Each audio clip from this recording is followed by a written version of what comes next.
ये कौन सी आइडेंटिटी है? a minus b. अब जो पहले सिंगल स्क्वायर था, अगर मैं इसका एरिया लूं, if length is x then breadth is, बेटा लास्ट क्लास में हमने एक्सरसाइज 4.5 की थी आपकी, तो किसी का कोई डाउट है 4.5 में? हाँ बेटा, थर्ड क्वेश्चन, थर्ड तो किया था हमने, तो आया नहीं तो ये मेरी थोड़ी गलती है यार। यूट्यूब पे देख जाके, ये अपलोड किस लिए हो रहे हैं? अपलोड होगा थर्ड, उसमें किए हुए। हाँ जी, सेकंड सेकंड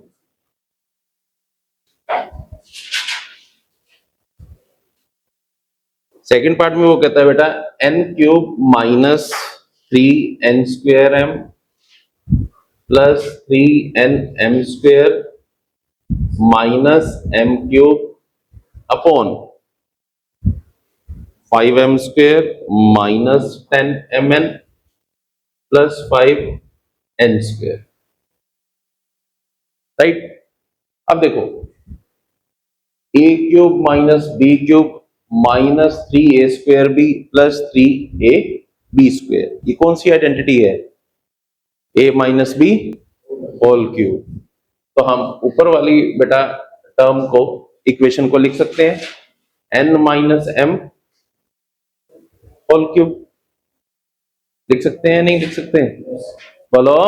yes, अब अगर नीचे वाली टर्म, सॉरी इक्वेशन में मैं 5 कॉमन ले लेता हूं, तो ये क्या बनता है? m square minus 2mn plus n square, a square plus b square minus 2ab। अब आप इसे m माइनस n लिखो या n माइनस m लिखो, कोई फर्क नहीं पड़ेगा। तो हम इसे ऊपर वाले की तरह क्या लिख देते हैं? 5 into n minus m whole square. n minus m square से n minus m square cancel, तो बचता क्या है बेटा?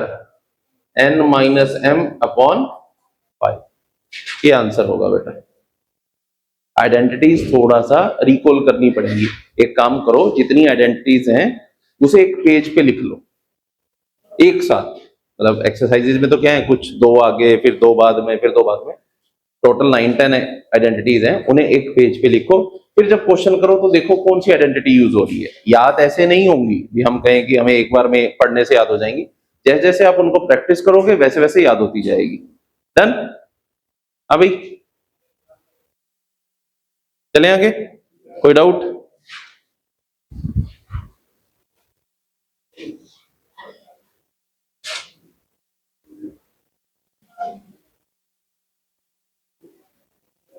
नेक्स्ट है बेटा आपकी last exercise, end of chapter exercise. मतलब इसमें ऐसा कुछ नहीं है, न्यू टॉपिक नहीं है, जस्ट जितनी आपने आइडेंटिटीज पढ़ी हैं उन्हीं के ऊपर बेस्ड क्वेश्चंस हैं। जैसे फर्स्ट है बेटा एग्जांपल नंबर 17,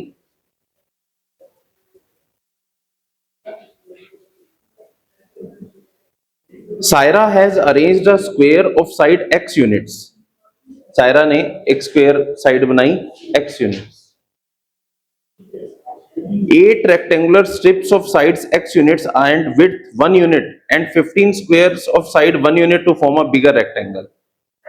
पढ़ो एक बार ये, 8 rectangular strips of sides x units and width 1 unit and 15 squares of side 1 unit to form a bigger rectangle। हम क्या कर रहे हैं? 8 हमने स्ट्राइप्स ली, किस चीज की? Rectangular stripes. कितनी साइड थी उसकी? x unit. और विड्थ कितनी थी? 1 यूनिट। ठीक है, उसके बाद and 15 squares of side 1 unit to form a bigger rectangle. हम क्या कर रहे हैं? उससे बिगर रेक्टेंगल फॉर्म कर रहे हैं। अब अगर इन सभी का मैं एरिया फाइंड आउट करूं, पहले देखो हमारे पास क्या था? स्क्वायर था जिसकी साइड क्या थी? x। तो स्क्वायर का एरिया क्या होता है? Side square, that is equal to x square. फिर उसने 8 रेक्टेंगुलर स्ट्रिप्स ली जिसकी विड्थ क्या थी? x, सॉरी 1, और साइड क्या थी? x। तो उसका एरिया क्या होगा? Length into breadth.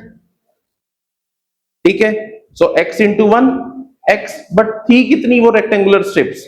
8। तो उसका एरिया क्या हुआ? 8x। फिर वो कहता है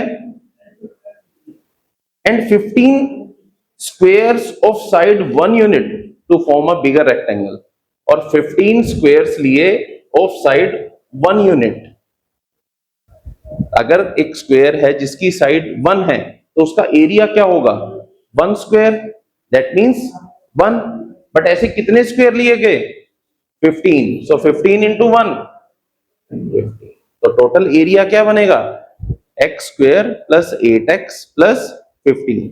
नहीं समझ आया? दोबारा बता दूं, एक बार दोबारा रिपीट कर देता हूं। देखो वो क्वेश्चन में क्या कह रहा है।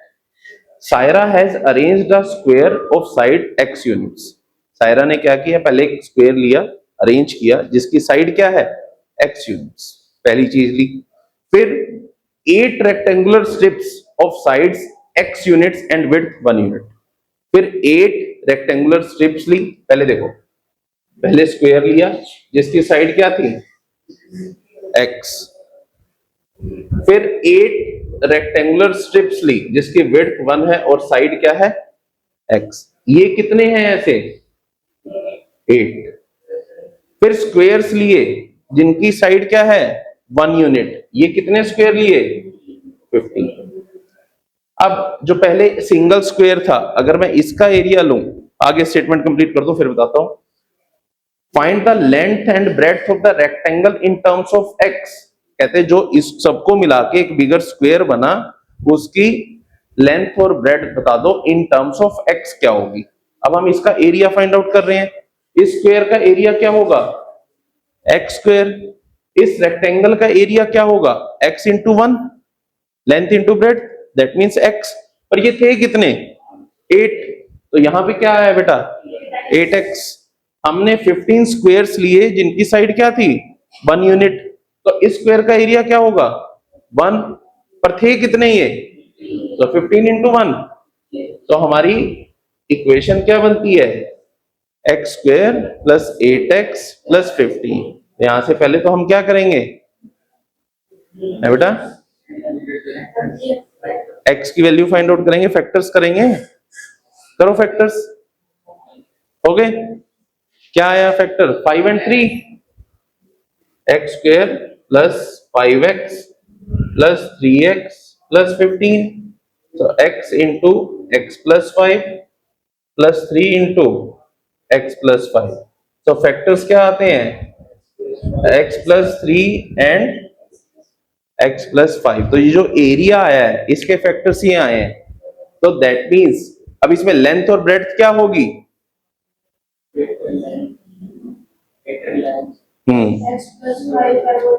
x प्लस 5 जो है वो क्या है? और जो x प्लस 3 है वो क्या है? Breadth. As simple as that. समझ आया बेटा? डन? रब कर दूं?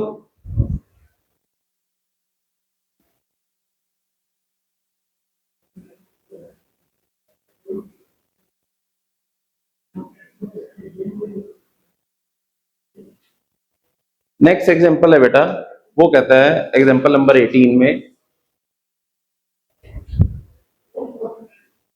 अ rectangular pool is such that. एक रेक्टेंगुलर पूल है बेटा जिसकी ब्रेड्थ है is 4 meters less than its length. मान लो लेंथ उसकी x है तो ब्रेड्थ क्या होगी बेटा? x minus 4। बुक बंद कर दो, बुक मत देखो, सुन लो यहां पे।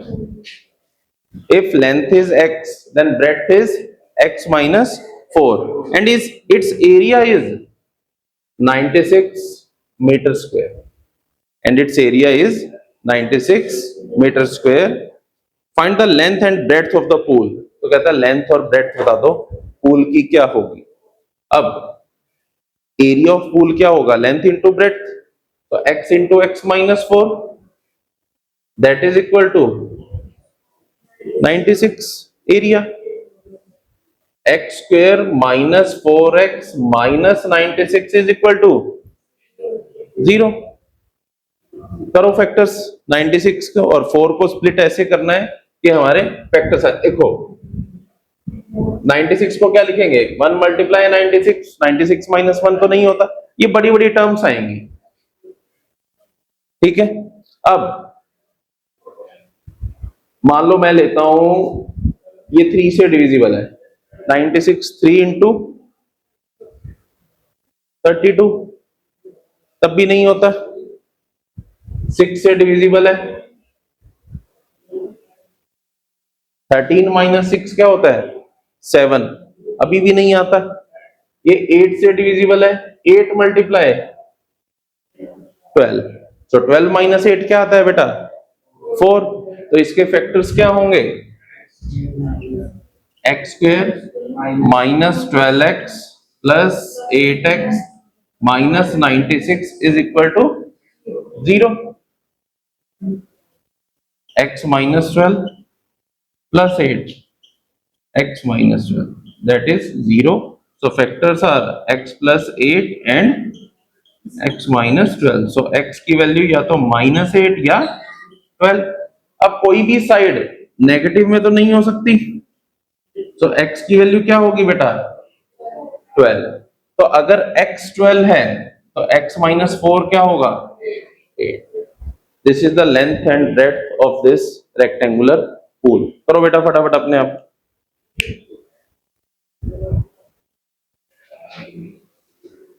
बेटा इसमें नेक्स्ट क्वेश्चन है, लास्ट एक्सरसाइज है, एंड ऑफ चैप्टर एक्सरसाइज, इसका कोई भी क्वेश्चन करते हैं। थर्ड क्वेश्चन में वो कहते हैं factor the following algebraic expressions, हमें कोई भी एक्सप्रेशन गिवन होगी उसे फैक्टराइज कैसे करेंगे। जैसे थर्ड क्वेश्चन फिफ्थ पार्ट करते हैं बेटा, 27 u cube minus 1 upon 125 minus 27 u square upon 5 plus 9u upon 25। अब इसमें माइनस में टर्म्स आ रही हैं, और माइनस में टर्म्स कहां पे आती हैं हमारी a माइनस बी की आइडेंटिटी में, a minus b whole cube, ठीक है। बाकी तो क्योंकि अगर एक हमने पढ़ा a cube minus b cube, उसमें तो ब्रैकेट में आता है, तो अब इसमें इसे क्या लिख सकते हैं बेटा 3u का क्यूब, राइट। माइनस 125 किसका क्यूब है, तो दैट मीन्स a की तरह जो एक्ट करेगा दैट इज 3u, और जो b की तरह एक्ट करेगा दैट इज 1/5। अब क्या होता है minus 3a square b, a square is 3u का square and b is 1/5, 3 square 9, 3 27, u square by 5 plus 3a b square 1/5 square 25, 3 into 3 9u, तो दैट मीन्स ये किसकी आइडेंटिटी बन रही है बेटा 3u minus 1/5 whole cube. Factors आ जाएंगे इजीली, डन। आपको जब ये एक्सरसाइज करनी है तो आपको जस्ट क्या ध्यान रखना है, एक तो सारी आइडेंटिटीज एक साथ लिख लेनी है, उसके बाद ये एक्सरसाइज आपको ट्राई करके आनी है कल तक, कल मैं इसके डाउट्स लूंगा सारे, डन। ये कंप्लीट करेंगे और कल ये चैप्टर का भोग डाल देंगे बेटा, ठीक है। Thank you.